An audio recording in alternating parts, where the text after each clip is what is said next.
that was something else that I saw where it kind of talked about like K-pop men. They're supposed to be like physically appealing to other men, but like heaven forbid they ever express ever Mhm. being attracted to another No, man. because that would be gay. Yeah, And and I'm that just like, is not okay. But also, we want gay men to be attracted to you. yeah, Yes. I mean, it's Mhm. just, I don't know. It kind of goes back to my big argument with furries. where, not that, Oh, but I just think it's so weird that people put like celebrities up on pedestals yeah, and make them out to be anything more than just another person. Because at the end of the day, this is just another person. Do Yeah. they have a lot of money? Sure. Do they have fame? Sure. Are they still a person? Yeah. And I think they should be treated as just people. You know, I just don't see why people act like they know these people, act like they're so much better than anyone else. It's like, Doug, he can sing and dance. yeah, Don't make Mhm. him out to be your fucking like, God. yeah, your god. And when people like defend I mean, they're celebrities, literally called idols. yeah, yeah. that's so weird. But I mean, when people like defend celebrities on the internet, I'm like, this guy doesn't fucking know you, you Steve, weirdo. Steve, Yeah. Chris Pratt does not give a fuck about Yeah, you. Stop defending this man. I can't think of a member of BTS. Give me one. Jimin. Jungkook. Oh, I like Jimin or Jungkook aren't gonna see this comment, man. no. They're not gonna fall in love with you, girl, because you berated and bullied some random person on the internet because they said, "Oh, I don't really like this song." Yeah. It's just so weird. I was like, we're all over that because then I'm like, oh, I can even talk about how girls get so, or no, I shouldn't say girls, but fans and fandom get so like possessive if they find out that like their K-pop star is like talking or dating or any other Right. person spending like a lot of time. It's like they're allowed to have friends, they're allowed to date, they're allowed to do whatever the fuck they want. Oh yeah. You can't be over here They're like, people. yeah, I was like, you can't be over here like, how dare he date her and she's dead to me and it's so gross. I'm gonna go murder her. I know, I'm gonna send her death threats. Like, calm down. Have you all seen that very famous example of a K-pop stan going too far? I think so. Can't remember the group, but it was definitely a female fan. She sent a male K-pop idol a like card professing her love, and it was written in her menstrual blood. Who? Angelina. Oh, Angela, you dirty little hamster. Honestly, isn't that weird? That's so, too much. And then what? And then what does it do to the celebrity? That's just because the guy didn't take it well. Turn off. He didn't take it well. No.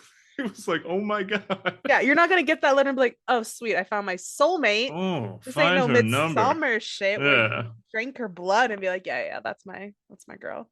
God, no. You're traumatizing everyone at that point. I know, no. Well, and that's another thing, like with the newer generations, like with us, I think when we were younger, your fandom is like you can join like maybe an email or a fan letter. Yeah. And with the internet now, you get everything. Yeah, nowadays you can message a celebrity. Yeah. You can pay them money to tell you happy birthday. Yeah. You like can. Crazy. It's so weird. We have too much access to too many people. No, too much of the time. Too much of the time, and we hear too much of people's thoughts. All I know about NSYNC says was the people who run podcasts. I know. I was like, the only thing I knew about NSYNC growing up was what I had in my one NSYNC book. There you and go. anything in the CD covers. There you go. And maybe an article in Tiger Beat or something like that. Oh yeah, if I could afford it with me counting my pennies at like CVS or Rite Aid. You're like, do I have the $1.75 or whatever it was? I need to find out what Justin thinks of Britney. Oh my Lord. I need to read about Nick Jonas's diabetes and make sure he's gonna live another year. Yeah. And now it's like Google it. You know everything. You know fucking the weight of these stars. And I'm like, I don't need to know that shit. Yeah, you can find out what someone ate for lunch an hour ago. Yeah. Where their favorite meal, like where they go, what they do daily. Fucking creepy. Creepy. We're creepy now. Basically, at the end of the day, everyone's a fucking creep. And it's only gonna get worse, baby. Let's go. Hey. Stop with the fucking baby voice. We're adults now. Cut it out. Cut it out, because it's not making like healthy relationships, and it's not feminist of you to give in to men feeling like they need to take a woman's innocence. Daddy. Daddy. Oh, daddy. That's a whole other can of worms. Jeez.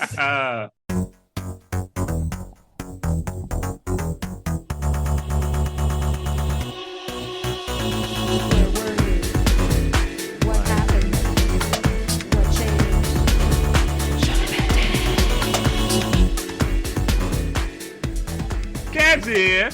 Oh my God, I think that was too loud. Try again. Gab's here. I think you got louder somehow. Gab's here. Jeez. Taxi Sona Kui. Sona Kui. Hey everyone, welcome back to the Sho-Dependent podcast. If you're new here, you're maybe wondering, Sho-Dependent, what does that mean? Well, I'll tell you. Sho-Dependent is a podcast that exposes our codependent tendencies with the things that we love, how those things shaped us into who we are today, and whether or not that relationship has changed. And today, have we got a part 2 for you? We've got our guest from part 1. She's back and she's ready to provide the insight that we just barely scratched the surface of last week. Because yes, this is part 2 of the Jersey Shore. I suppose I should introduce who is here with me. As always, my beautiful other half. That is Kayla. Hello. Hi there. Hello.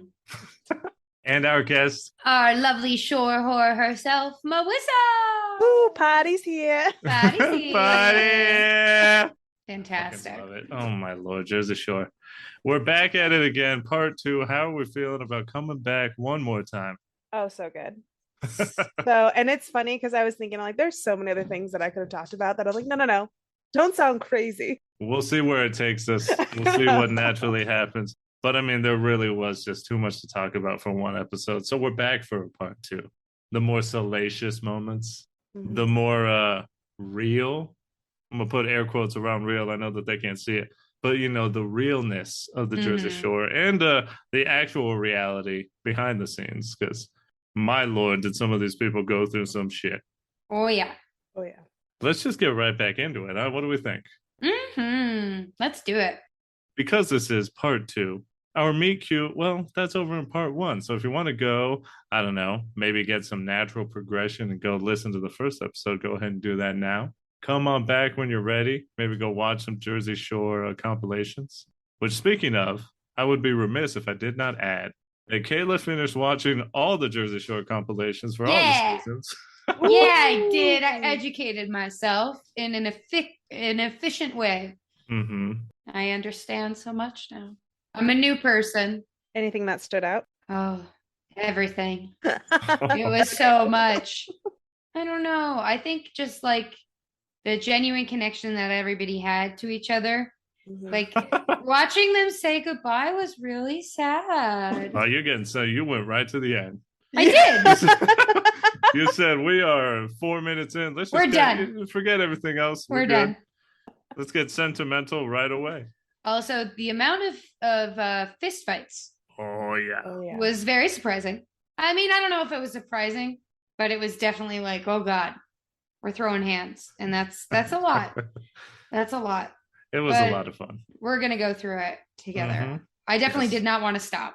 No, I looked over, or Kayla looked over at me and was like, "This is so much fun." I love it. It really was. It was just a blast in a glass. There you go. Hey, I know the lingo. She's an expert now, but let's get into it. Right into getting to know each other. Hit me with the jingle. Getting to know each other. Gab's here. We're back at it. Let's get back into some slang. Jump right into it. Yes. She's too young for you, bro. Love it. Say it now. Like my cousin's dating a girl that's probably like 10 years his junior, and I cannot help but like, oh Lord, just one after another. Oh, she's too young for you, bro. When did they do this? This was back in the Jersey Shore, right? No, actually they were in Italy. Oh shit. Okay. They were in Italy, and it was Vinny, Polly, and Ronnie. And if it was not a part of the Jersey Shore highlight, 10 out of 10 would recommend just watching them. I don't think it was. No, I don't know what we're talking about. Oh my God, I love it. It's like one of my favorite ones because, our era was like all that. Yeah. And they didn't even say it in here, but I used to always be like, if she doesn't know who loves orange soda, she's too young for you, bro. Yeah. Because who loves orange soda? Oh, Kel loves Kel orange loves soda. orange soda. Is it true? I do. Ooh. God, I Yeah. fucking love Keenan and Kel so much. It's so good. Like, amazing. Keenan and Kel was amazing. Yeah, so I like have a couple of them. Oh yeah, a couple examples here because it's just so much fun. Not only did they say these quotes, but they said like a lot of them. Oh yeah. So it's super fun for me to watch because I was like, yeah, they're beating this dead horse. They won't let this go, and I love doing that shit. That's Eddie's favorite pastime. So here's an example from the show. If she's got a basket on her bicycle, she's too young for you, man.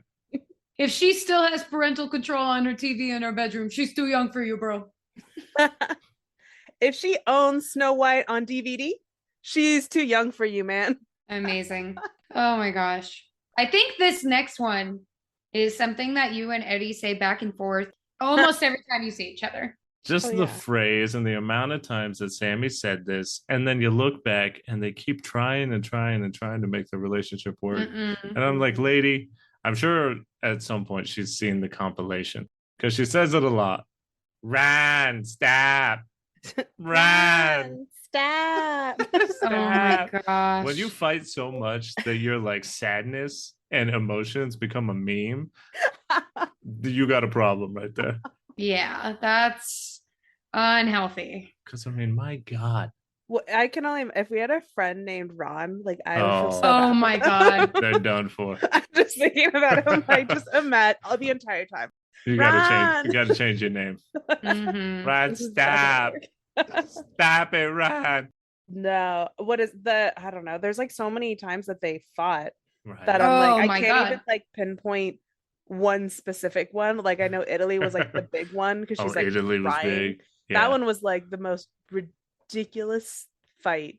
Actually, they all are ridiculous. That was so scary. No, Italy was big, and then we'll definitely talk about the one that I think is bigger when they came back to the Jersey Shore.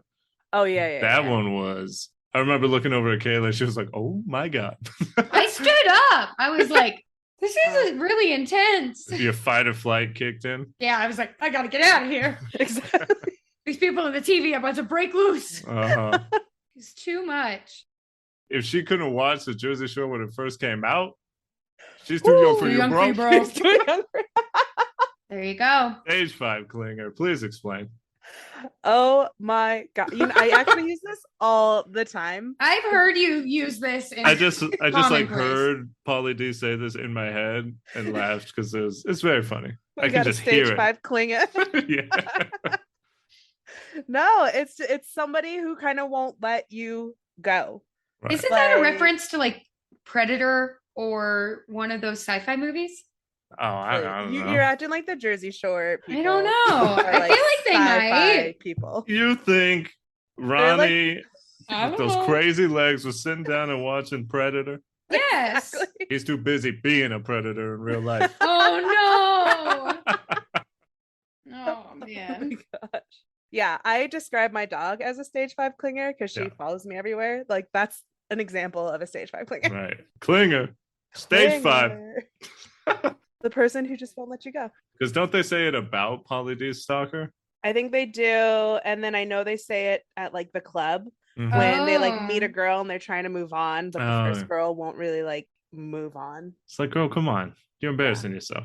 Exactly. Don't do this. I already like expressed I'm not interested by looking the other direction. By looking at you in disgust. And hitting on your friend right next to you. Exactly. Figure it out. So I was wrong with the sci-fi reference, but it was originally used in a different movie. What? And it was originally used in the film Wedding Crashers, which came out in 2005. Oh. So it is a film reference. It predates the Jersey Shore. There you go. Okay. I mean, they would definitely watch Wedding Crashers, so. Oh, did you just choke out a little bit? Hey, we're just going to move on past it. You don't need to say nothing. We're ready. Hey, I'm stage ready. I'm a professional. If I flub my lines, I just keep going. It's like he didn't even say nothing wrong. And then Kayla just brings it up. Yeah, and then what was that? I'm just saying, you have the ability, honey. We make fun of movies for this all the time. That's your best take. That's my best take. That's the one we're going with right here. All right, fair enough. Oh and I think we could just go to the next one because I fucking love this moment so much. I think it's early on in the series. What an insult. Situation is arguing with Angelina, and it's even better because later when we talk about the tea, I guess that the young kids say that Melissa has on the whole situation Angelina situation. I'm confused now. Yeah. What a fantastic string of words that I just gave out. You're so good today, honey. I'm proud of you. I mean, I'm legitimately proud of that one. We're going to keep that one in there.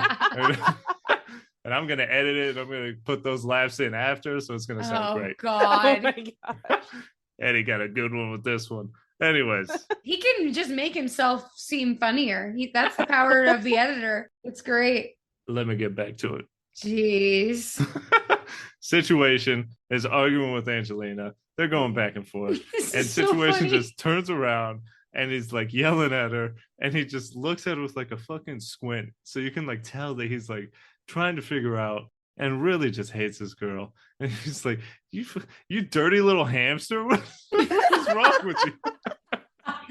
And honestly, accurate. Yeah. Do you remember the premise of it? No. I can tell you right now.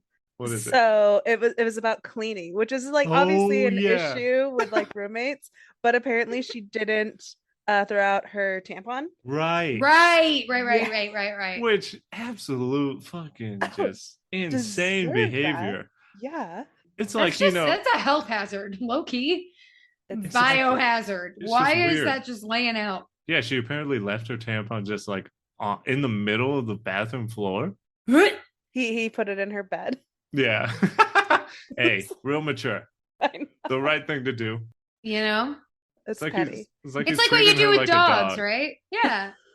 Wow. Weird. You guys are in sync. We share a brain.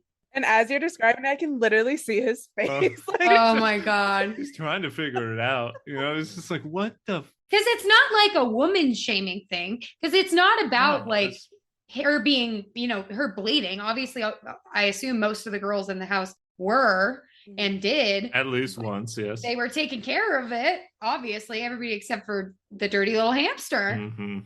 I love it. It's similar to like another one that I love is when people call someone else a turkey.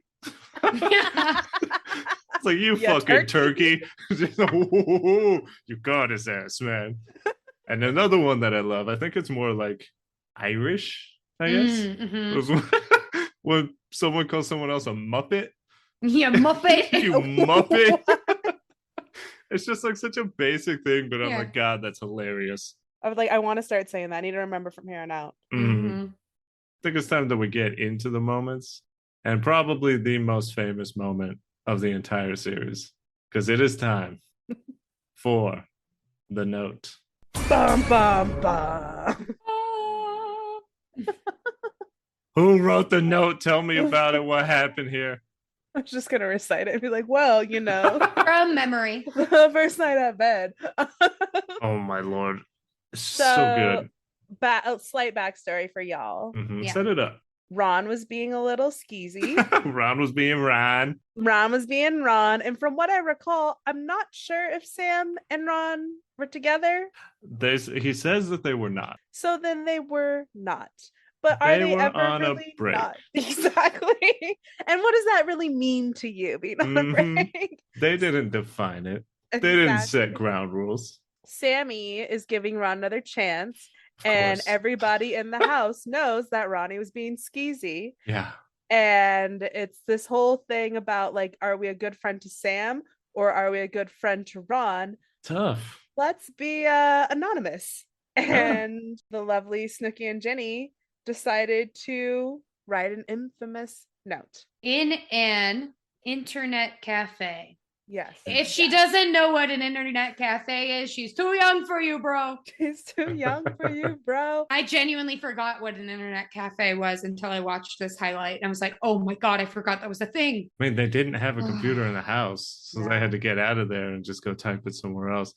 But yes, Ronnie was being Ronnie. Kind of a tough situation. Oh, I think so. As you said, who are you loyal to, I guess? First of all, why are you guys doing this? No, exactly. Ronnie, why you put me in this situation, dog? Why'd you just not do this? But then again, at the same time, if they were on break, you didn't define it, whose fucking fault is it? It doesn't really matter. But then they weren't even really on break because they were still like smashing, I think. Weren't they? This is like a call to friends right now. Were they or were they not on a break? Were they or were they not on break? We need to know the definition. On a break. Oh my lord. JWoww and Snooki, they go to an internet cafe and they say, okay, we got to write a note. We got to do it anonymously.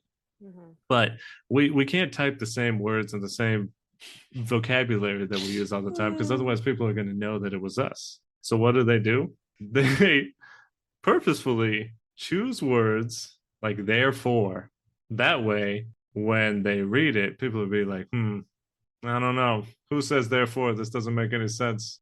The best word replacement that they chose that throws Ron off is breasts. Yeah. Ron's like, I don't know if the girls would say breasts. I don't know about that. Before we talk more on that, let's hear the note. Oh no. I'm getting nervous now.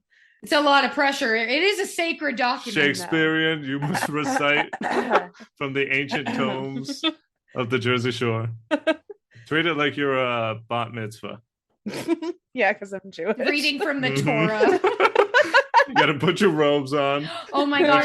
It's not the Torah. It's the Shora. Okay. Jewish fans of the Jersey Shore are quaking. Oh my gosh. Sam, the first night at bed when you left, Ron made out with two girls and put his head between a cocktail waitress's breasts. Also was grinding with multiple fat women. I can't even. When you left crying at Clutch, love the name, Ron was holding hands and dancing with a female and took down her number. Multiple people in the house know. Therefore, you should know the truth. God. Honestly, do you have that on a shirt, Melissa? I have been wanting to get like the tapestry of it, but I'm like, no, you're too old. Like, don't. Need to. No. You know what? Not even a tapestry, a blanket. I know. Yes. I need something. I need it somewhere because this note just slays. Well, I feel like it needs to be a throw blanket on your couch. Good. And so, hey, like, what's that? Oh, you mean the note? The note? Yeah. You want to talk about it? Honestly, if she doesn't know who wrote the note is from, she's too young for you, bro. She's too young for you, bro. Because who wrote the note is like a battle cry of millennials. Who, if you're at a club or you're out having a few drinks with some millennials and you say who wrote the note, chances are like 9 out of 10 people will start laughing and be like, oh shit, are we talking Jersey Shore? Amazing. When you were reading it, me and Eddie in the background, yeah. Just laughing. Like when you were reading it just now, because obviously I copy and pasted it onto this document, but I didn't really read it.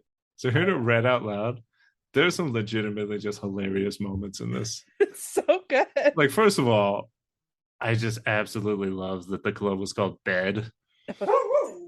It's just so good. The first night at bed when you left, and then they just follow it up with Ron made out with two girls and put his head between a cocktail waitress's breast. Oh my gosh. Every sentence in this is perfect. Yeah. They legitimately, I feel like I heard an author say this before, like, you want to write with as few words as possible to get the most impact. And they killed it on this one. Nailed it. This is just delicious. So good. And fucking, I love that they had to designate grinding with multiple fat women. So it's like not very women supporting women of you, JWoww and Snooki. No. And then the name of the other Clutch. Yeah. Bed and Clutch. Oh. Bed and Clutch. I should have made a list of all of the club's names. Oh, right. Oh, that'd be great. It would have been so good. Yes. Bed, Clutch. And just the end. Multiple people in the house know. Therefore, you should know the truth. It's just like, we're doing you a favor. How does Sammy find this, and what's the reaction? I believe it was Snooki. Well, it was JWoww and Snooki anyways, but I believe Snooki was the one who put it in her bedside table. Drawer. Yeah. It's like in her underwear. Drawer, yeah. Like literally That house was fucking disgusting. I was like, I don't even know what to even describe it as. Right. Just throw it in one of the piles in the room. She'll find it. And Sammy did find it. And then she was so weird even when she found it though. Yeah. I think she grabbed like Vinny first. Yeah, she was immediately like, hey, Vin, yeah, come over here. Like super sneaky. Mm-hmm. And then like shows him the note and like, what is this? Is this true? And the boys, you know, they held it down for Ron. The boys held it down for Ron. They're like, I don't fucking know. Was it Vinny? It was either Vinny or Polly, because she obviously talks to both of them. Mm-hmm. Where she's like, did you see this happen? Did you see him make out with 2 girls?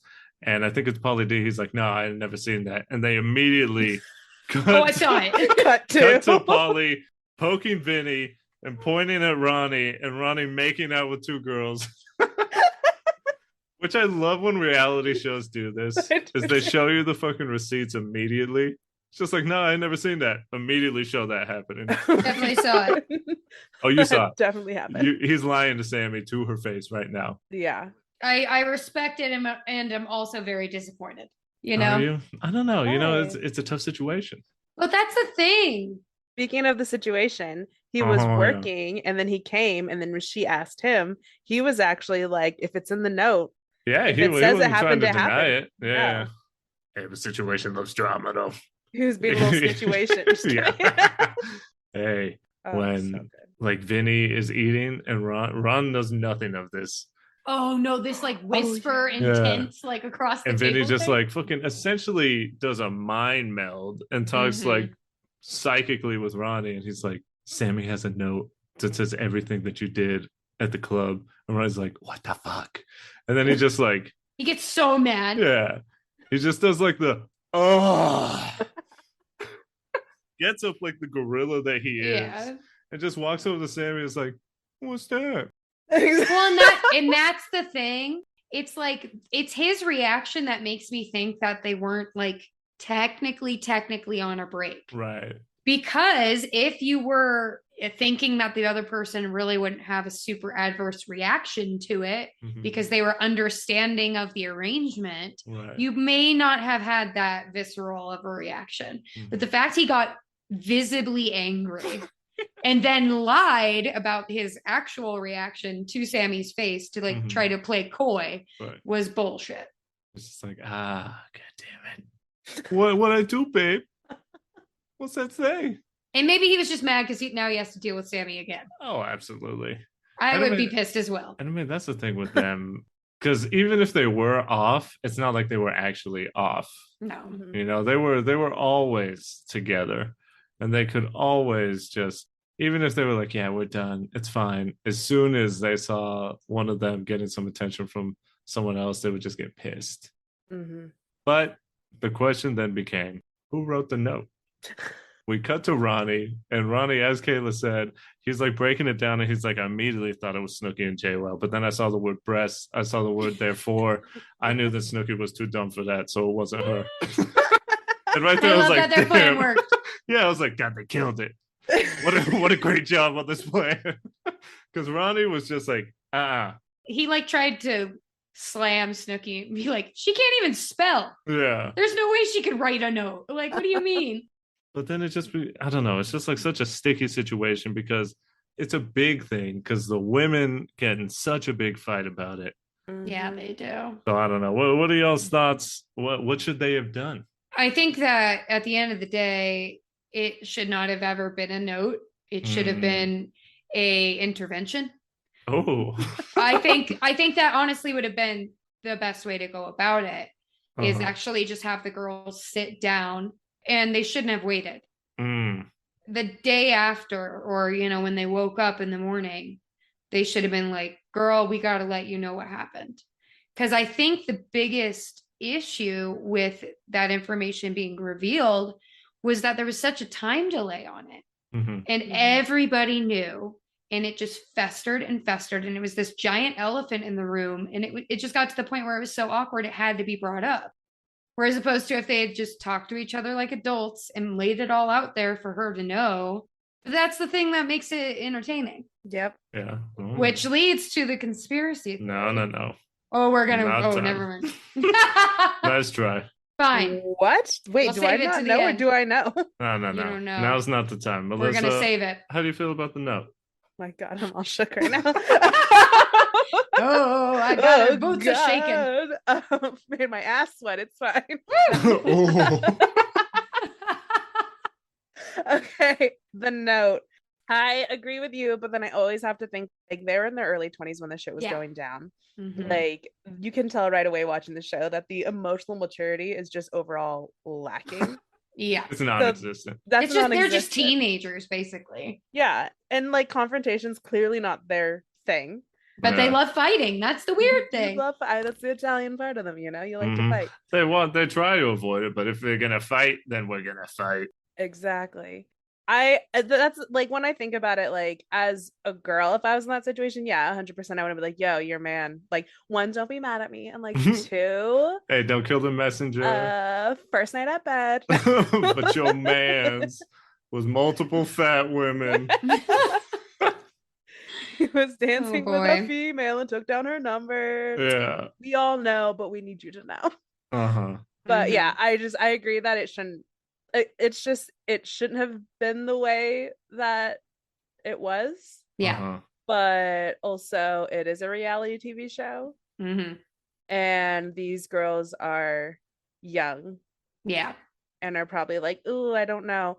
But the ridiculous part is the fact that Sam wasn't even like, she was mad at Ron, but got over it and was mostly mad at Sammy and JWoww, which I'm like, that's fucking ridiculous. That just shows how broken her brain was due to that relationship. Yeah. Oh yeah, that was definitely like, that was the most ridiculous part of it all. I was like, Ron got found out, ran to her with his fucking tail between his legs, and then like somehow she got more mad at the people who told her that Ronnie was out here making out with multiple women than Ronnie making out with multiple women. It's like, Sam, do you not have any self-respect? No. It's like the situation where when someone finds out that their partner is cheating and then they like fight the person that they're cheating with. It's like the majority of the time it's not even their fault and they don't even know. And it's also, why aren't you madder at the person who's cheating? Like, what is wrong with you? They're the one that should know they're in a relationship. Yeah. Not it's the like, one who's out of like, the two oh. people, one of them definitely knew that they were in a relationship with you. You should be mad at that person for sure. Yeah, because then it's just a whole thing, and they like start yelling, and oh my lord.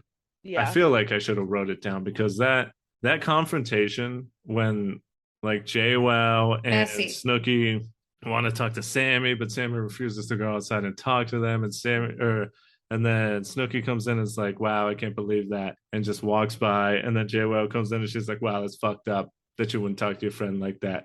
And then Sammy says something, JWoww's like, first of all, watch your fucking tone. Second of all, don't talk to me. And she just fucking gets in there. What she says is great. And I love JWoww just like, wow, girl, get aggressive. Oh, yeah.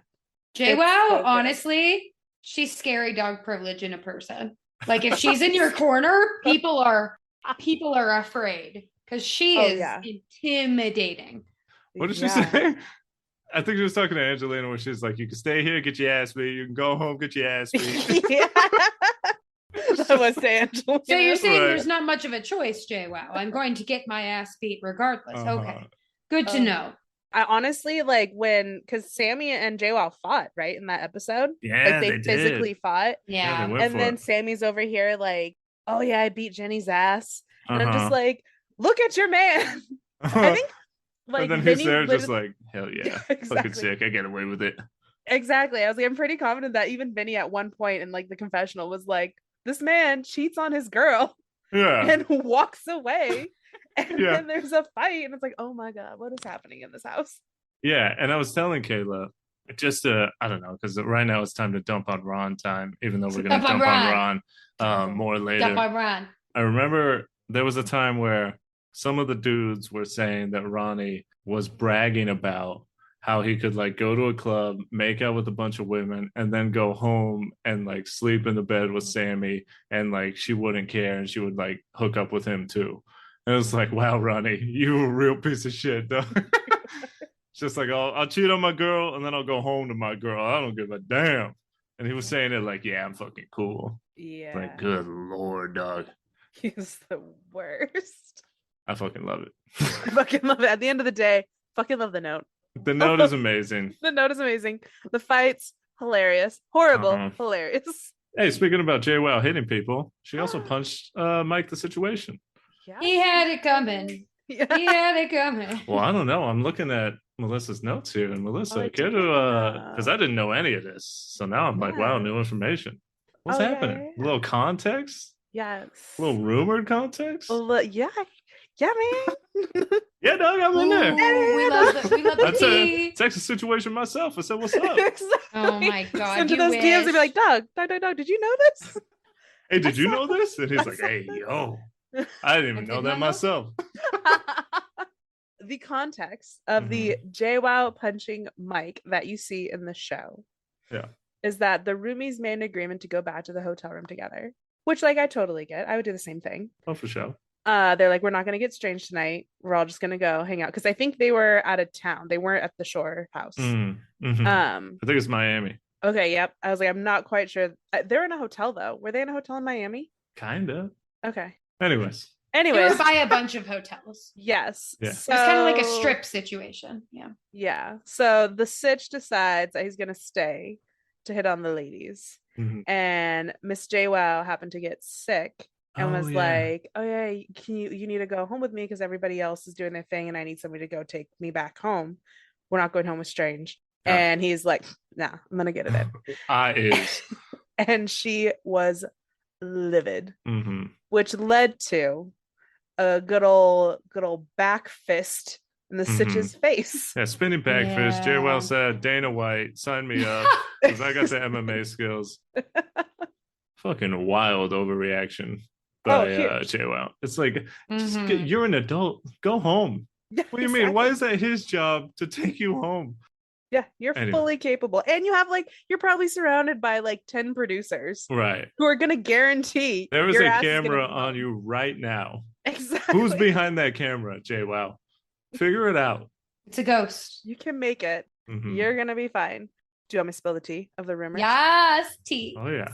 So, later on, it was spilled. More recently, I think it was a 2020 article. Oh, so shit. I always rewatch this shit, and then you're just like, oh, I wonder. Damn, new information just 10 years after. Apparently, allegedly, Sitch and JWoww used to hook up. Oh, and shit. The reason was because she's trying to cock block him. Oh shit! Someone a little jelly, huh? Oh. And as you recall from season 1, there was some PWOW stuff going on, some Polly and JWoww. And so they wanted to kind of push that agenda over the Sitch and Jenny agenda. So we didn't see it all. That's the producers doing some shady shit.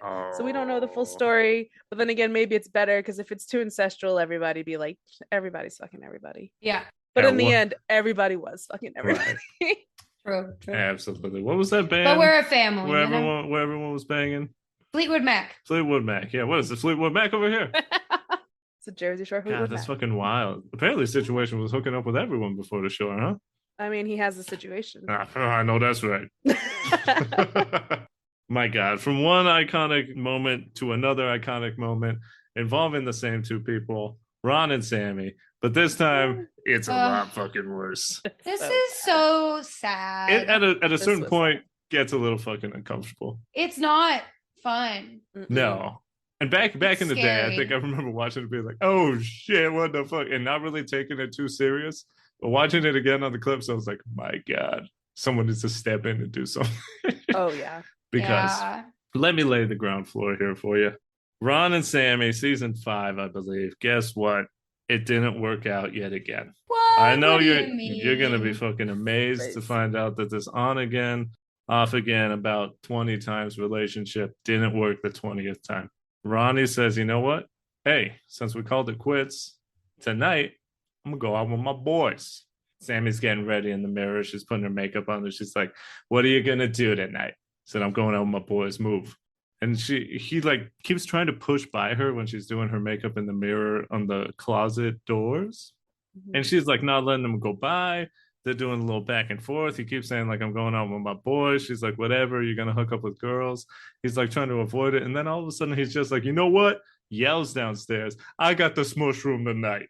And it's just like, Ronnie, first of all, I know you're not 16, dog.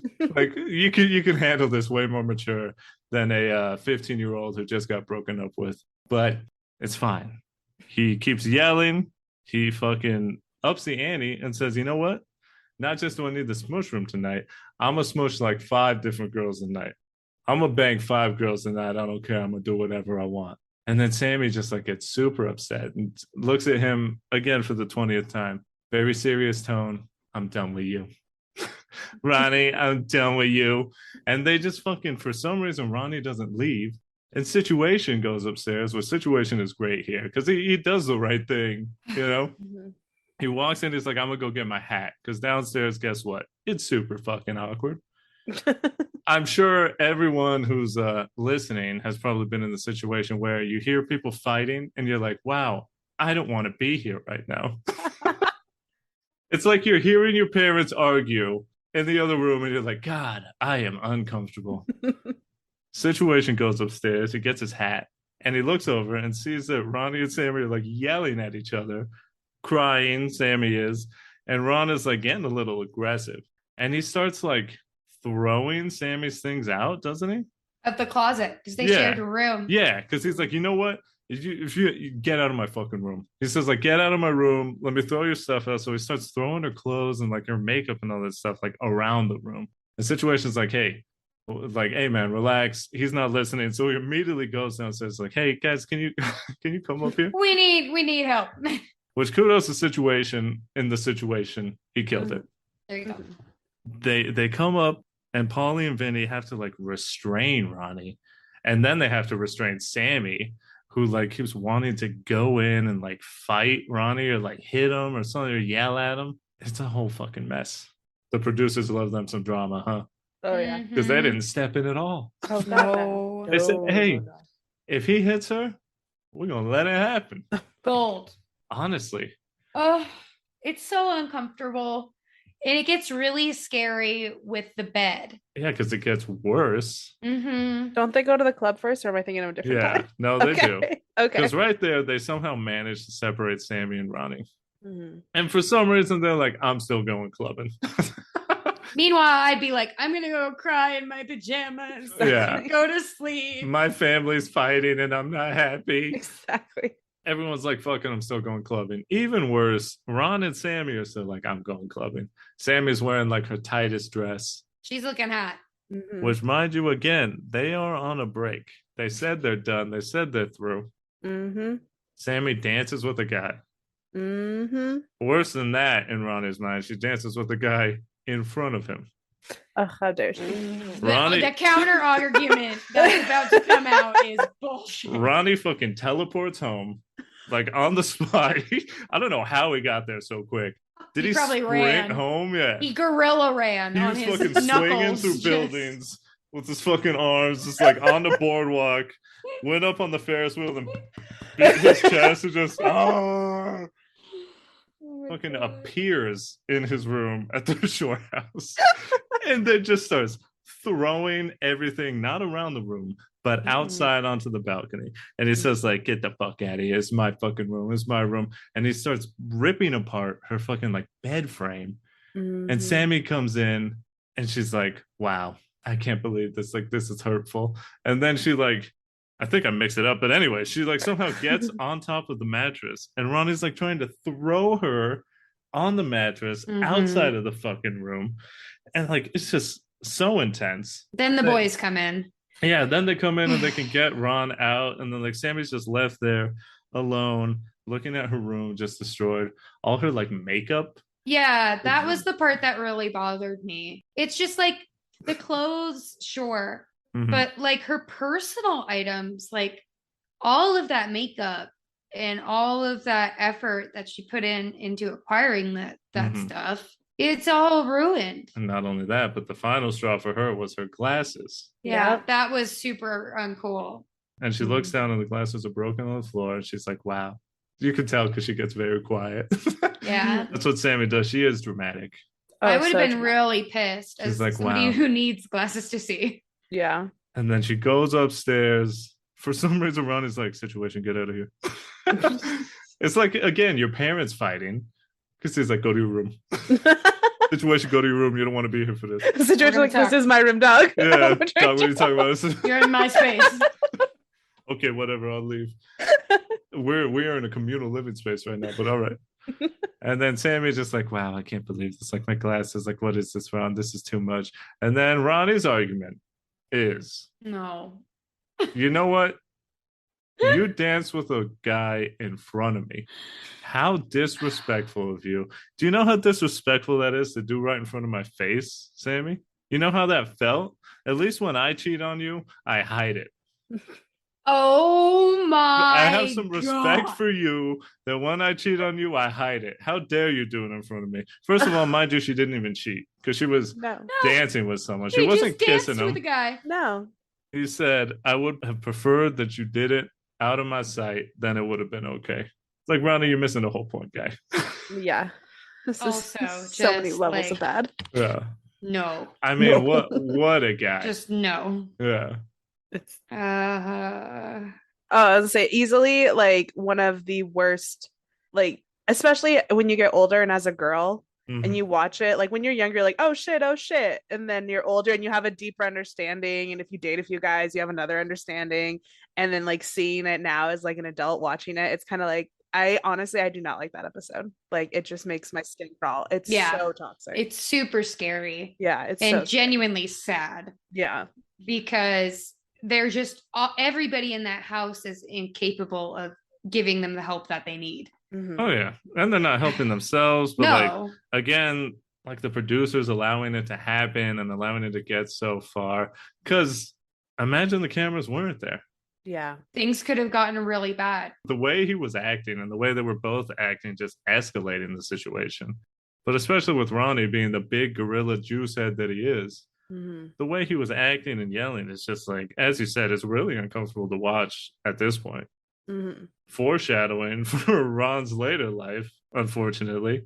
But hey, we'll leave it there for now. Yeah. Because Polly's got another stalker. Stage 5 clinger on the fucking boardwalk. But this one is fucking weird. It is weird. Do you like what I added into the notes? Yeah, it's a horrifying photo. And look at J-Well like so much. J-Well's like fucking hilarious. That's what you're doing, huh? Yes. She looks so judgy in that picture. I love it. Oh my god. When I was going through, I was like, oh yeah, the stalker. I was like, I know. Vanessa. I know Vanessa. Stalker part 2. Yeah, Pauly D's #1 fan. What happened with her? Where'd she come from? So she must have watched season 1 and was like obsessed, and then fucking everywhere since then. It's like what is it called? The parasocial relationship? Yeah. Where you see someone famous and then think that, oh, they know me and I know who they are and like we know each other. And she decided to take that into real life and went and just followed Pauly D all over the fucking boardwalk. Yep. With a fucking like what is her hat? Just the DJ Pauly D hat. DJ Pauly D hat. Jesus Christ. She got like DJ Pauly D swag that she probably got at the Shore store. Oh, God. And just everywhere. Like honestly, and I mean I'll talk about it later, but like their newer show, Family Vacation, she's there too. No way. Are you kidding? No way. She won't quit him. She loves him. Oh my God, Pauly better she be needs careful. to be institutionalized. I mean, it's a good thing he's like famous, super famous, to where he's probably got bodyguards. Yeah. Because this lady, if that's the case, my lord. Yeah, I think the thing with Vanessa is like she has this creepy stare. Yeah. And it I don't know. I mean, you hate to say it, but it is true. Because she's not very attractive, it becomes very creepy very quickly. It's like, oh my God, why is she here? And why is she staring at me like that? Yeah. Just he would like turn around and the camera would zoom in and she'd just be like like on the 3rd floor, just like looking down at him. What the fuck? No, that's exactly what it's just like a flat face. Yeah. And then maybe she'll smile, but her eyes, it's almost like they're she just has dead. Like, yeah, it's like she has resting bitch face almost, but just staring. Like, just imagine, like, oh no, I can't. Like, when people stare in general, I'm like, stop. But with that, I'm like, no. First of all, you better start fucking blinking, all right? Exactly. Your You eyes need to are getting moisturize dry, the eye. and you're freaking me out. I mean, this section of memorable moments has just become fight night. Fight night. Seriously. We're Jersey just Shore going, Fight Club. We're just honestly, because when they're in Italy, they change things up a bit. They sell pizzas, you know, they get to know the language a little bit if they're Vinny. But one thing that does not change is the fucking hate that Ronnie has in his heart for everyone, but especially the situation. As Melissa said in the last episode, situation was at his worst in Italy. Man was drama personified. Oh, yeah. Ronnie says it himself. He's been waiting for an opportunity to fight the situation. But let's take a step back and explain, how did Ronnie and Situation get into a fight, and what happened with the concrete wall? I know. Melissa, go. No. All I remember, and now I'm like thinking back, like what actually was like the antecedent of it, because I just remember the situation was just chilling, and then Ron came in super aggro, and he's like, "I don't want to be a part of your relationship, man. I'm not a part of your relationship." Right. And then it just like escalated. But I'm trying to remember what actually started Ronnie blaming Mike. Situation was not in his right head. No. When honestly, this happened either. Yeah. If anyone needs like a clear example of like what somebody may act like when they are not right in the head. Yeah. Italy situation, that's just 10 out of 10. If your boy acting like that or your girl, they need help. I'm pretty sure that what it was. Ooh. Are you remember? It was something about it was Mike it was saying, at brunch. Yeah. And yeah. Situation kept saying that Ronnie's doing this or doing that or bragging about this and doing that, and just continuously telling Sam things that Ronnie would say. That Sammy immediately went to Ronnie and was like, Mike said you did this. Is it true? And Ron was like, first of all, it was probably true. Second of all, now I'm pissed at the situation because he's telling on me for all the bad things that I'm doing. And you know, I think it's that whole, when you were talking about how Ronnie would brag. Yeah. About I think that's what it was. And then Situation just straight up told her like, oh yeah, Ronnie would say. Just brought it up casually at brunch. Yeah, at brunch. Yep. It's all coming back to me. And then Ronnie, like you said, he fucking gets amped up. Again, he starts beating his chest. And it's just like, I've been fucking, he's just talking to himself. And the producers were probably like, dude, get the fucking ring bell. Like, get the referee, because we're about to have a fight on our hands. Oh, yeah. And Ronnie just like tears through the house. Situation, sleeping on a couch. Yeah. He is on a chaise lounge. Oh, yes. Yeah. And then Ronnie comes up and like lifts the couch. And he's like, get the fuck up, man. Get the fuck up. I'm gonna fuck you up. And then it just goes worse from there. Yeah. What is it? Yeah. He just keeps saying it, and then the situation just keeps getting louder and getting a little bit more aggressive, starting to get hyped up after it.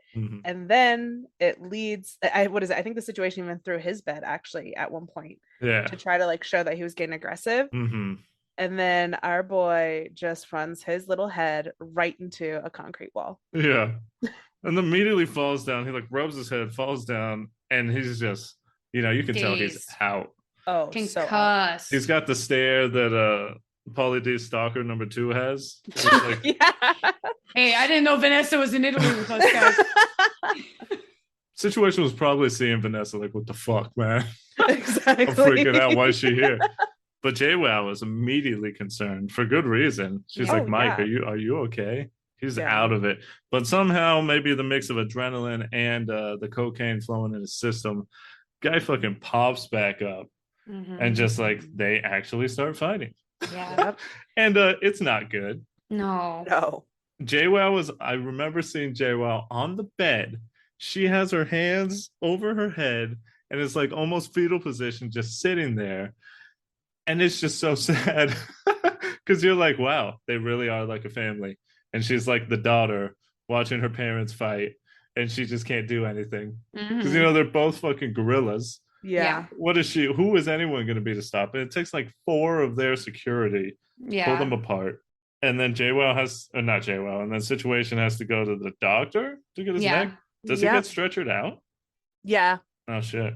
I think he got stretchered out. Yeah. They took him to the hospital and they gave him like a CAT scan and made sure he was okay, but he definitely concussed. And then they put him in that stupid neck brace. Yeah, which he fucking milked. Like, absolutely. The situation's not. Oh my god, the scenes after. Cut to him with his sunglasses and the neck brace. When everybody goes out sniffing. Yeah. And he's wearing like sunglasses inside with the neck brace and a hat. And he's got like his sweatshirt on. He's just walking around. Makes his himself hands some are in pasta. his hoodie. Oh my gosh. And that fight was one of the ones where I believe Miss Sammy was like, Ron, stop. Oh yeah. It was just so much. It is. It's like I can't like I'm vividly like I'm playing it through my head right now. I was like, oh my god. All of this was so ridiculous. Because I definitely want to say this other thing in Italy just because it's one of those things that is burned into my brain that every now and then this will just pop into my head and I will chuckle to myself because Snooki and her man Gianni, who she's been with for a couple years now, he comes out to Italy. They go out clubbing. Snooki is 100% being ridiculous, super drunk. Gianni obviously is not okay with it, which, you know, whatever. It's their relationship. They can figure out what they're both okay with. But he sees her dancing. He doesn't like it. And he's trying to ask her to stop. And she just says, you know what? Bye. Get out of here. And Gianni calls her bluff and fucking throws her like sweater at him or at her and fucking dips. And this causes Snooki to just lose it on everyone. She's like being very disrespectful to her friends. But anyways, while she's running around trying to find Gianni. In Italy. Blasted. Super loud on the stone streets. The line that I always remember is she looks up at JWoww and she's like, where is he, Jenny? Where is he? Where's my boyfriend? And that like legitimately will pop into my head at like 2:30 a.m. And I'll just be like, that's fucking hilarious, dude. Where's my boyfriend? She's been so ridiculous. Where is he, Jenny? Where is he?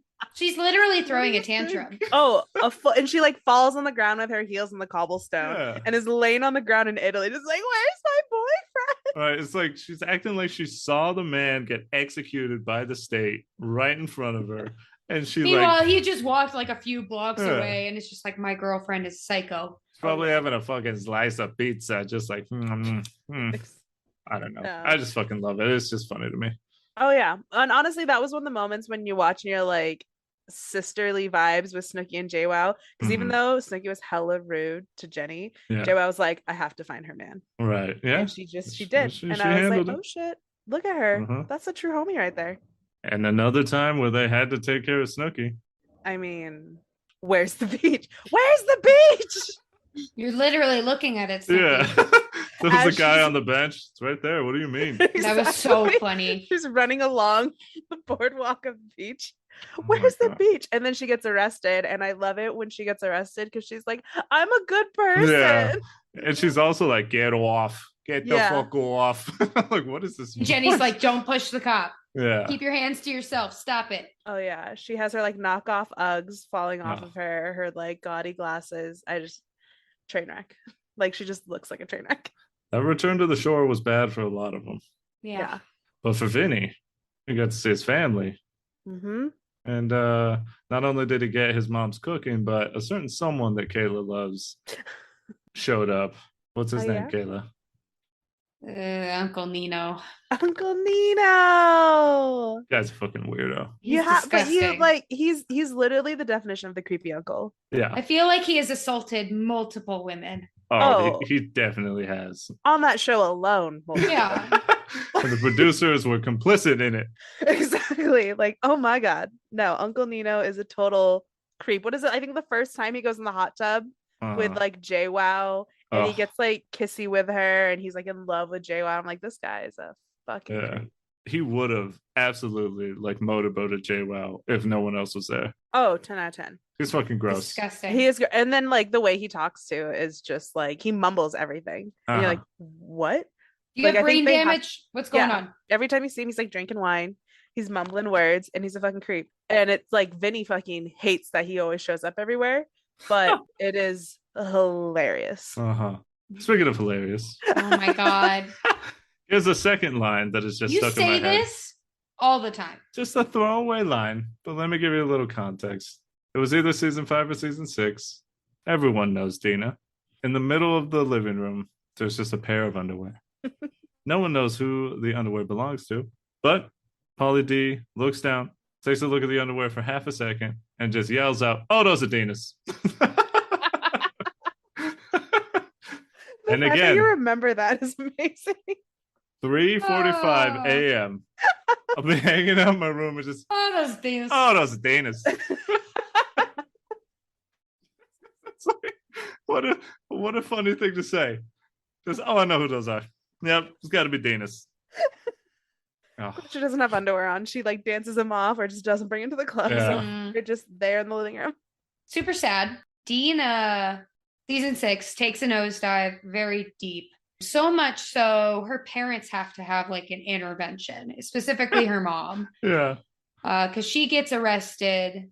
She pulls a Snooki. Yeah, it's really embarrassing. She's like dancing and screaming in the middle of the street. And the cops are like, "We've given you way too many chances. You got to come to the station. This is ridiculous." And it's totally valid. And then her, like a child, because they are very much children still, instead of calling her friends, she calls her parents to come pick her up from the police station. Yeah, terrible move. Yeah.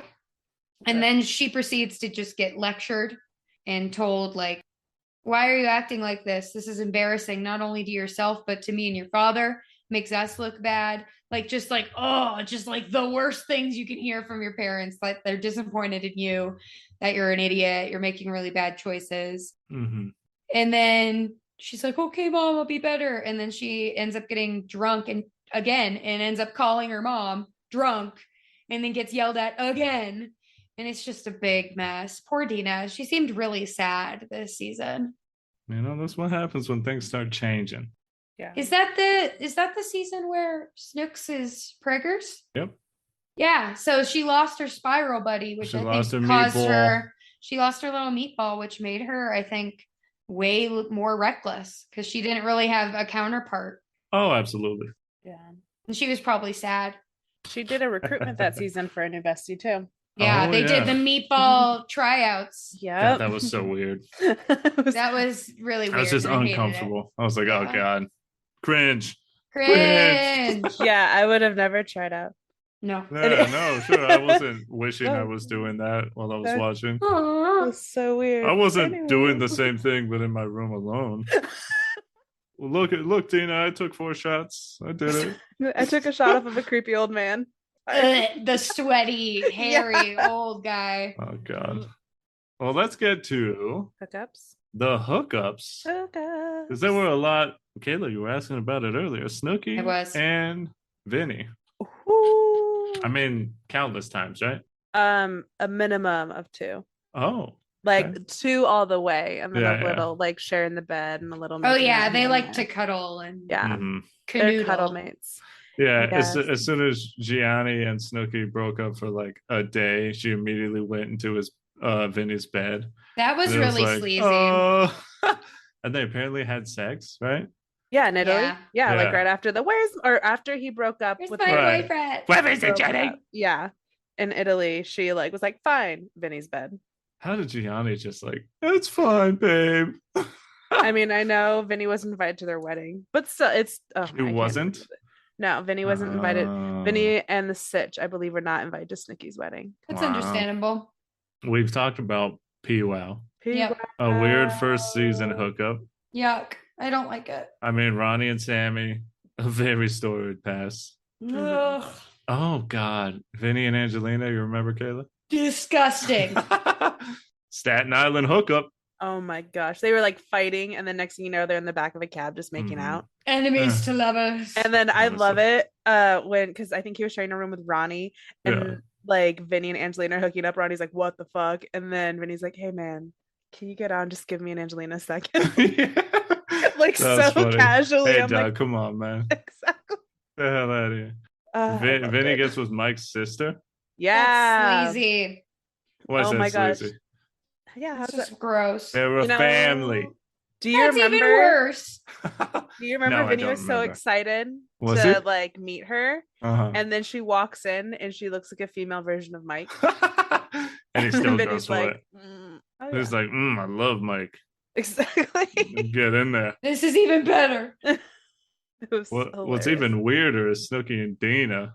Yeah, they got very intimate, that's for sure. Let's be honest. Dina definitely admitted to being bi-curious. So Oh yeah, she's hooked up with lots of girls. The twins in Italy. Mm-hmm. Because she committed a robbery. Yeah. Fantastic. Yeah, and then her and Snickers hooked up. It was just making out for like hours. Yeah. Yeah. Yeah, that was ridiculous. Honestly. I was like, oh, that looks tiring. The smush room already had all their juices because they're already hooking up with each other. Disgusting. Allegedly. Here's where the juice comes out. Yes. Because it was a big thing. This one was Situation in Snooki. Yeah. What do you think, Melissa? Do I think it happened? Yeah. I actually think it happened. Oh, yeah. Kayla, I think you said that you believe situation, right? Yeah, I think so. I don't think that, I mean, sure, he's a drama whore, but I mean, I don't think it's out of the realm of possibility, especially if Snooki was impaired. I feel like they would both kind of take advantage of each other's walls being down. Situation. Yeah. Each other's situation. I think Ronnie like hit it on the head. This is like the only time I'll say this. Because nice. He said that if it didn't happen, Snooki wouldn't be reacting the way that she was. Right. Yeah, that was Ronnie, huh? And he like called it. I was like, you know what? From the cheater, he ain't wrong. Right. He knows. Hey, he's a seasoned vet. Exactly. This guy knows exactly what's going on. Yeah, because she threw a fucking wine bottle at this guy. That was not okay. That thing was singing. Yeah. Imagine if that thing like caught his leg or something. The man's got glass shards in his calves. God, yeah. I definitely think something happened there. She's a little guilty. She doesn't want people to know. I mean, we got JWoww and Mike, Angelina and Mike. Everyone was banging Mike. Yep. What about this one? Angelina and Paul? Yeah, that's disgusting. Another alleged. Before the show or what? I believe pre and during. Ew. Oh shit. Because you have to remember, like, after the show, that's just during the summer, and then they all go home and they all still go clubbing in the same areas. And you're like, oh, hey, that's my friend. Then you're hanging out and they're already hooking up with everybody anyways. Right. So it's like allegedly Angelina and Polly, but weird. Yeah. Isn't it? God. Yeah. They really got around with each other. Fleetwood Mac. Exactly. Everyone was banging everyone and they made amazing music together. I don't know if you saw this. My fun little pun here. My fun little writing. Because what is real? Wow, what the fuck? What is reality? Right? What is real? Itty. You get it? Oh my God. Brother, this guy stinks! This is one of those things that only works in text. Yeah, I'm figuring that out now. But hey, I'm doing it audio and it's staying in. Oh God. Because there were some moments where things got a little too real. Yeah. But then again, you wonder what is real, what was staged, what did the producers do? Did they influence anything? Oh, they definitely did. One thing, sure. I mean, that's the bigger discussion we can have right now. Reality TV, it's always said it's like, yeah, this is real. But I mean, how real is it? How many things can we believe and what do we need to take with a grain of salt? One real thing, though, that seemed to be the case was that Vinny was coping with a lot of anxiety. Yeah. Which was interesting. It was kind of sudden. I mean, what we saw, I felt like was sudden. He left one of the seasons because he was having like an anxiety like attack. And then even when they came back from Italy and he saw his family, he's like, I just want to go home. And he's really open now about like him living with like anxiety and coping with it and how like he keeps track of himself and keeping himself in check and making sure it doesn't overtake everything. But you don't see it a lot in the show. It's just it's wild because he seems super chill and he's hanging out. He's like the quiet guy. And I can kind of get it if he's just like an introvert And it's like, yeah, he has a big family, but for the most part, it's like him and his mom. And Yeah. then living in a house that's so loud and so like it's just chaotic.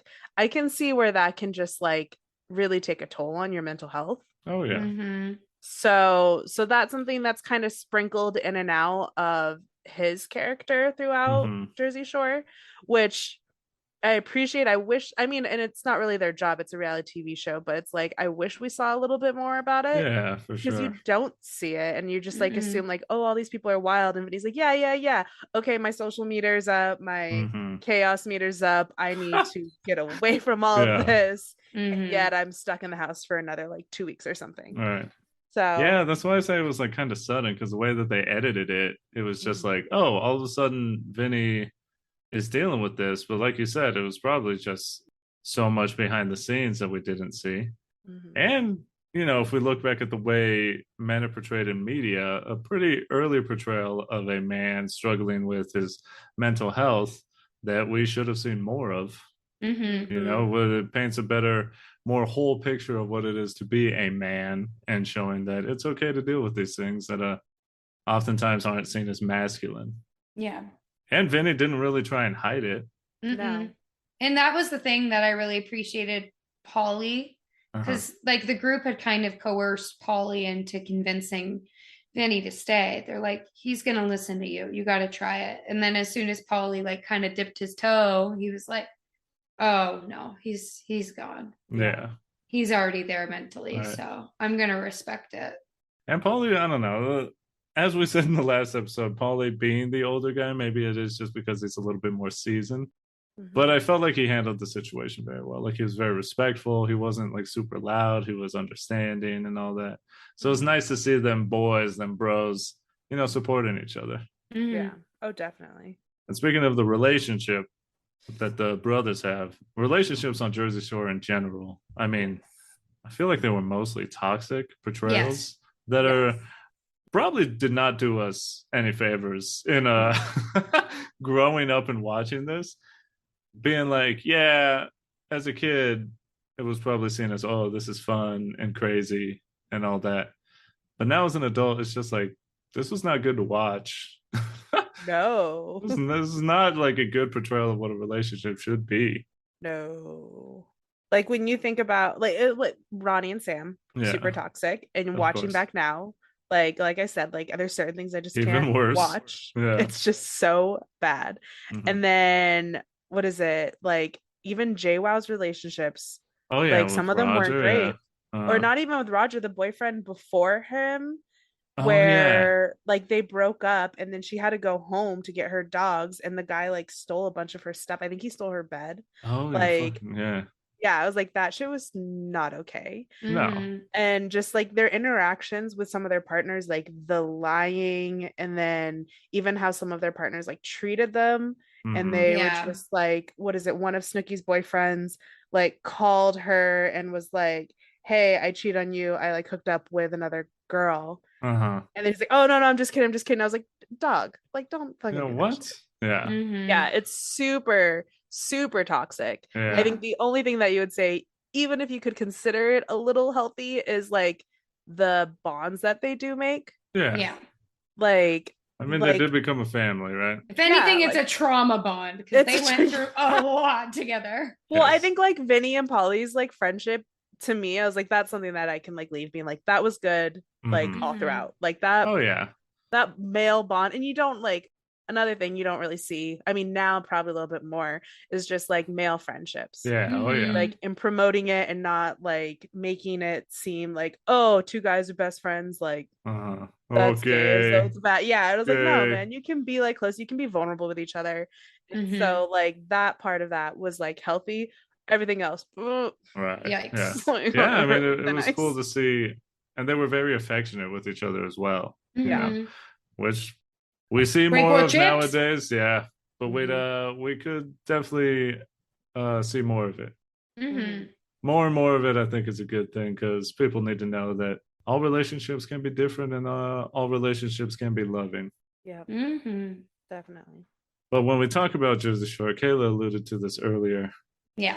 Melissa, I don't know if you know about this, but Kayla's she's gonna present something for you. So we can neither confirm nor deny this. A cast member, I believe it was Situation, was approached with the question, did the producers write the note and come up with that entire storyline? And he didn't react, which to me is a form of admission. Yeah. Oh my God. And then on a TikTok, someone around Pauly D when he was DJing put on their phone, like, did the producers write the note? And shows it to Pauly D. And Pauly D looks at it and like looks at the camera and just like does the cut it off motion, like, nah, I'm not answering this, and like kind of smiles. So it kind of feels like, unfortunately, the note, the producers wrote the note, was probably staged to some extent. Yeah. I'm not surprised though. Yeah. No, I mean, it was golden. It was really good. But... It's golden and it's still gold, but it's just like, I don't know. I mean, and what if the girls were like, we should tell him, and then the producer's like, no, we got a better idea. I got a better idea. Let's do a time bomb instead. Right. So I'm gonna say in the more recent shows.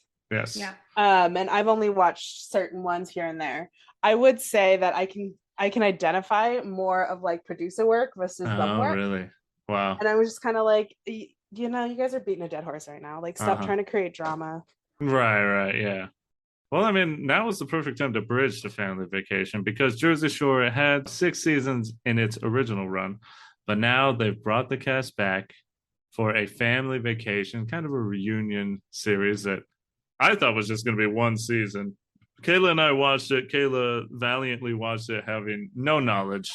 I was just in there. I was like, this is nice. And I was just like, oh, good to see all these people again. It was pretty ridiculous. Some of them still had some problems. But Melissa, if you want to give us the updates, on these people that we've grown to love, and especially talk about the situations, addiction, and now sobriety, because I think, Situation is definitely I don't know. I just feel good for the guy. I feel like he's in a good place, and I'm very happy to see that he made it out of the darkness. So what happened with Situation? Mike Sorrentino, Mr. Situation. When Family Vacation comes back, there's a huge light being shown on him because he's actually going through the process of getting arrested for tax evasion. Oh, shit. Yeah. And this kind of ties into his struggle with addiction. And I think we see a little bit of that in the last season of Jersey Shore. Yeah, he ends up apologizing. Yeah, he's like going through a program, it seems. Like, AA. Yeah, he's going through that. I believe he was an opioid addict. Right. Yeah. You see, like we said in Italy, his like full-on spiral. You see him going through the steps. And then when Family Vacation comes around, he's sober. And he is like no longer drinking. He has his long-term girlfriend, who is now Mrs. Situation. Yay! But he's cleaned up his life quite a bit. And then in Family Vacation, you kind of see the journey with him having to go to court, them finding out that he actually has to go to prison. You see them while he is in prison. They visit him. And then in Family Vacation, you actually see him the day of his release. Oh, yeah. So it is really cool. His story is definitely one that I just absolutely love because you don't often hear about success stories. Yeah. And then you don't often actually witness like the full-on spiral. Yeah. And then him becoming better. And Grant, we only see like maybe 10% of his journey. Right. But it's still like good to see, and you just root for him. Then he goes from the evil character to like I really want him to like be this great guy. He had a face turn. Melissa, your opportunity at redemption. What's his tagline now? Oh, don't do this to me. Come on now. Oh my gosh, I don't even remember which quote I was telling you guys last time. It's like not about Melissa. I know, I'm trying to remember the quote, and I was like, I do not remember. It's like the comeback's better than the setback. There you go, you got it. Or is greater than the setback. Okay, you want to try one more time? No, hold on, let me actually look it up. Oh my God, the confidence levels are I dwindling. know, I have to read it because otherwise I'm going to totally butcher it. Oh my gosh, I actually have a list of all of them right now. This is hilarious. Be better, not bitter. Oh, situation. I know. He's just become such a wise old man now. Yeah. Honestly, and even in Family Vacation, you get to see him talk to somebody about his recovery. Uh-huh. And he talks to JWoww about it and how he's like gone back and forth. And when he got back with his now wife Lauren, how he would even like run away from her, being like, I'm not gonna do this. Oh wow. And so like him sharing that story is just absolutely amazing. Right. Okay. You ready? Oh yeah. The comeback is always greater than the setback. Yeah. Situation. Okay, so Sitch is now married and you can catch all that. He has a kid right now, so woo, we're excited. Cute. After Jersey Shore, DJ Pauly D and Vinny actually had a spinoff dating show. I remember seeing ads. And because of that, Pauly met his now girlfriend, even though at the end of season 1 of that dating show, they weren't together.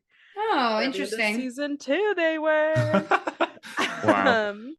Fun fact, DJ Pauly D also has a child a little bit older. That happened, I believe, from like a one night stand. But I didn't get too much on my there. DJ Pauly D, and he's in Vegas. I know. Vegas. We gotta see him at least once. We got to go. Uh-huh. I need that in my life. And then Vinny. Something else you need. Oof. I'd love it. He's in New Jersey, but he has been to Vegas a few times because he's been stripping at Chippendales. Which so he was like just there. And I seriously like, I'm going. And I'm like, no, like no one's gonna go with me if I'm just like, we're going to Vegas, don't ask questions, and then fucking Chippendales. Oh god. And those shows are so awkward, so it'd probably be like, oh, I'm sure, yeah. I'd be going sweating. to that alone is maniac behavior. No, that's a Vanessa move right there. Staring up. Hell yeah. No. And Vinny right now, from what I know, he's still single. He has no kids, and he's just like living that best life. There you go. Then Diener, she's married with kids. She's just your classic Jersey Shore mom. Oh god. In the Family Vacation, I mean, it's pretty obvious she's not like the smartest person. No. Like, that's all I can say, because when I watch, I'm like, oh, honey, no. Damn. Miss JWoww and Snooki also, after the Jersey Shore season, they also had a spinoff that kind of talked about their life, getting married, kids, yada yada yada. And Miss JWoww has actually been a little bit through it, that you can see on Family Vacay, because her and her baby daddy Roger actually got a divorce. Yeah, he seemed really toxic. Oh my gosh. And I remember when they were going through that process, like their Instagram, like it was drama. Messy. Oh, drama. But she's now engaged to a much younger partner, I believe 11 years younger than her. Oh, wow. Ooh, damn. Mr. Zach Carpinello, aka Zach Clayton in the AEW world. Wow. There you go. Professional wrestling, baby. It's all coming together.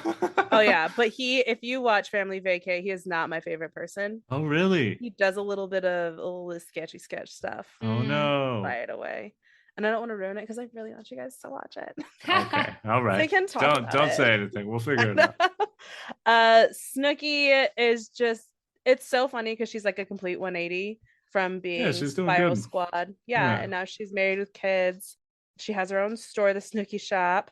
I believe her husband, actually, I feel like, I don't know. I feel like he's been a little skeezy. Oh, Gianni. Because wasn't he one of the people that were on that now I'm forgetting. Remember that, like, it's not a porn site, but I think where you can like find people to hook up with. Oh, Ashley Madison. Yeah, wasn't he? Was he on wasn't that? It outed that he was on Ashley Madison? Oh, Gianni. I'm saying this and totally spreading lies. Gianni. I love it. Allegedly. Like, Gianni. Allegedly. I feel like that was something that happened. Last but not least, Angelina, no one cares about. I know. I was like, Angelina. Right. I mean, she does come back in Family Vacay. And she better. Disgusting. Oh, it's worse. Oh, well, perfect. No growth and this is where I say like producers are super involved, because I'm like, she 1,000,000% came back because producers were like, we need drama. Right. Yeah, I'm sure. And Angelina is now the bad guy. That sucks for them. to like have to deal with that. Yeah. But I mean, I guess if they know they're like sort of playing characters. Exactly. I was like, you're gonna have to separate who you are and who you're playing. All right, big finish. Big finish. Ronnie. Jesus Christ on the cross. In Family Vacation, you find out that he is gonna have a kid. Yes, I remember. First season, right? Yeah, you find out he's gonna have a kid, and then you meet his baby mama, Jenny. And oh my gosh, that boy was in all of the tabloids. It was such a toxic relationship, and you see it throughout a few seasons of Family Vacation. And it's very similar to Sammy, where it's like on again, off again. Right. And real quick, just speaking of Sammy, sorry to interrupt, but I just want to say some listeners may be like, well, they didn't say anything about Sammy. Sammy, really quickly, she's matured. She decided not to come back for Family Vacation because she likes the path she's on, and she doesn't want to go back to she's pretty much closed that chapter of her life, and she seems to be doing good. I think she has a podcast. So oh shit. Yeah, but she's I think she's also single and just living her best life. There you go. Good for Sammy. Love that. We love it for Sammy Sweetheart. Yeah. Ronnie ended up being dragged. That was like such like like she's doing dragging.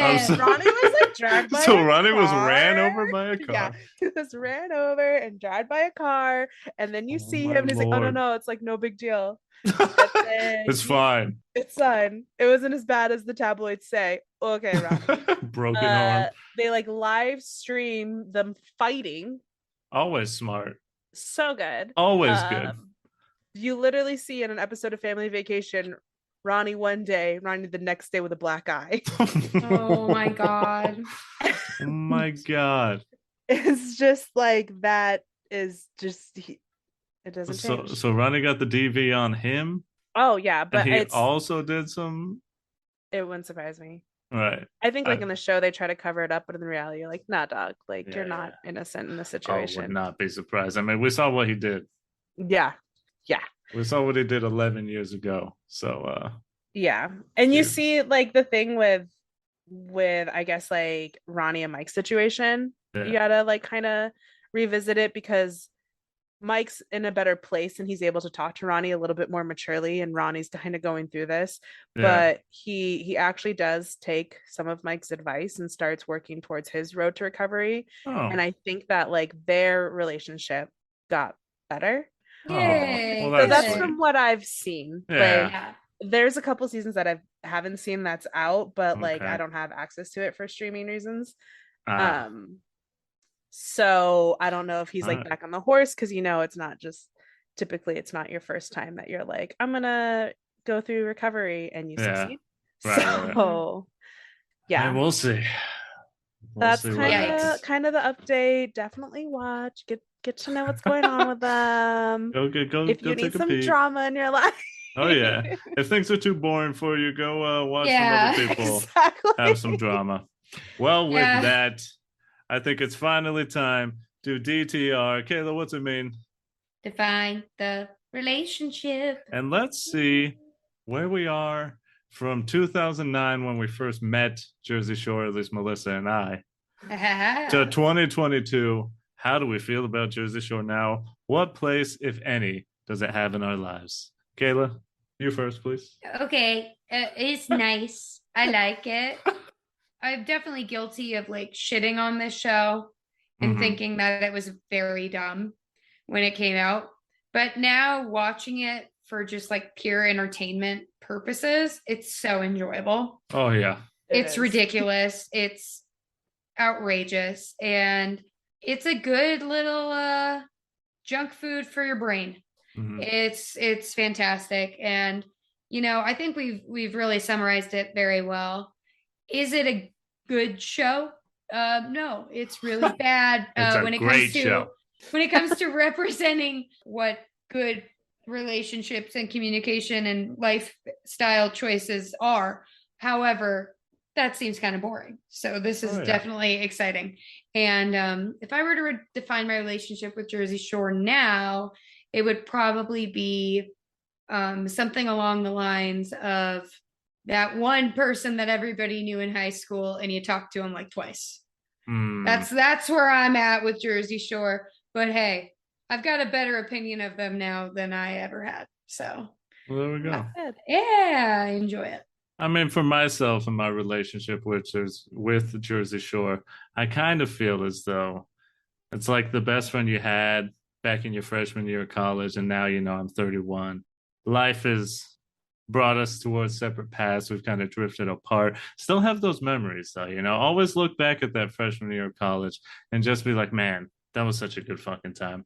I'll keep those memories for a lifetime. I can look back at it, I can laugh and know that for me, that was one of the most enjoyable times of my life.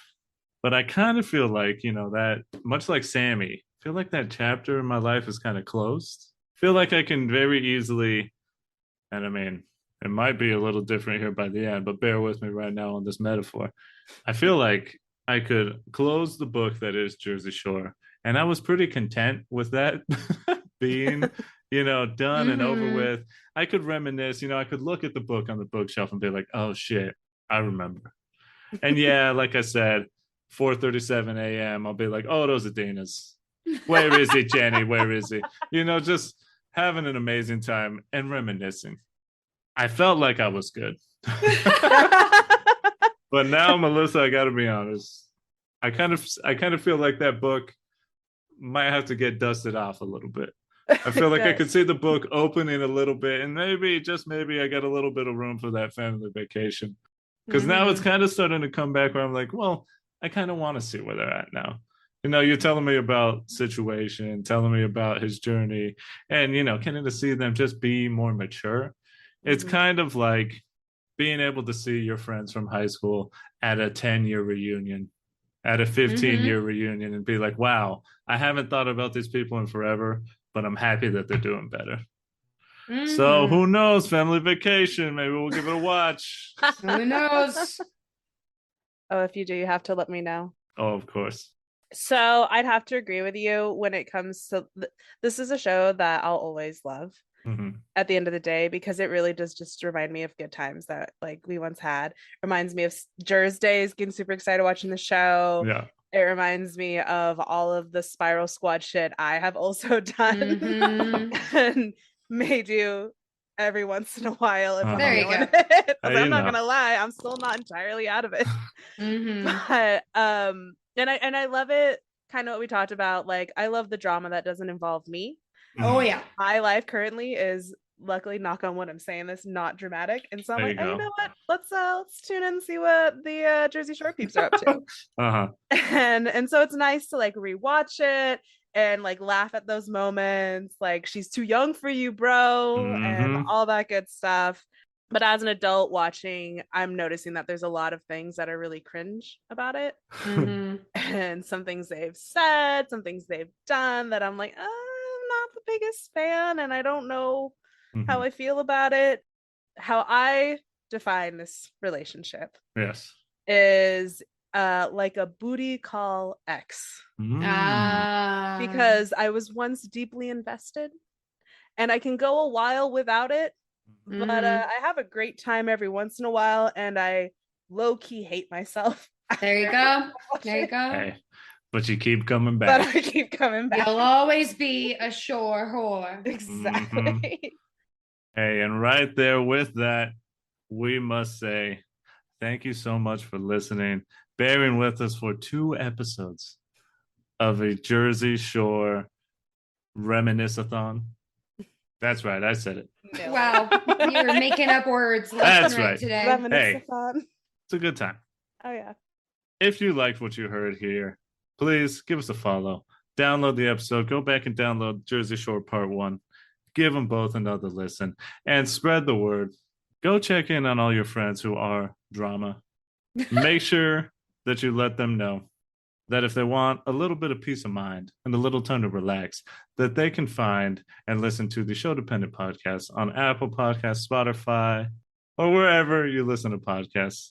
Melissa, one more big, gigantic Jersey Shore applause for you. Thank you. First ever guest for 2 straight episodes. It was a lot. What a queen! I have a lot to talk about. Honestly, we could probably talk about more. Oh, we don't need to. If we wanted to, could probably do a 3rd episode, but we're not gonna. No. We're good. 2 is enough. Hey, Melissa, anything to plug on this episode? I don't have anything. I was like, Okay. I'm completely disconnected, so nobody can follow me. There you go. But Gang, again, gang. watch Jersey Shore. We love it. There you go. The message is watch Jersey Shore. Watch Jersey Shore Family Vacation. And just have a good time. Mm-hmm. If you'd like to follow the podcast on Twitter, on Instagram, go kind of see a little glimpse, get the updates on when we release new episodes, which is every other Thursday. You can follow the podcast on Twitter, on Instagram at the Sho-Dependent Pod, which is at SHO-Dependent Pod. For myself, Eddie, you can follow me at Victor V. Sweet on Twitter, on Twitch. And Kayla, where can the people find you? You can find me, probably hiding in the bathroom in a club, hoping that I get to go home soon. And then you can also find me on Twitter at DJ Vivitch. Fantastic. Well, now is the time for you to break out your pens and go ahead and write this down. Save the date, because in the next episode, my goodness, let me tell you something. Our next episode releases on September 1st, and September 1st marks a very special time for the Sho-Dependent Podcast, because guess what? Yeah. Spooky season is too big and deserves so much more time than just 1 month. So spooky season comes early here on the Sho-Dependent Podcast, September 1st. At the strike of midnight, spooky season begins. Spooky. And you can start it off with us, because we will be covering Coraline, a movie that was based on a book. Mm-hmm. It's very close to my heart. There you go. It's a little spooky. It's a little spooky, scary. A little creepy. A little weird. So let's leave you with some wise words. And on Jersey Shore, there can be no one wiser than Ronnie. Because he said, My only rule, never fall in love at the Jersey Shore.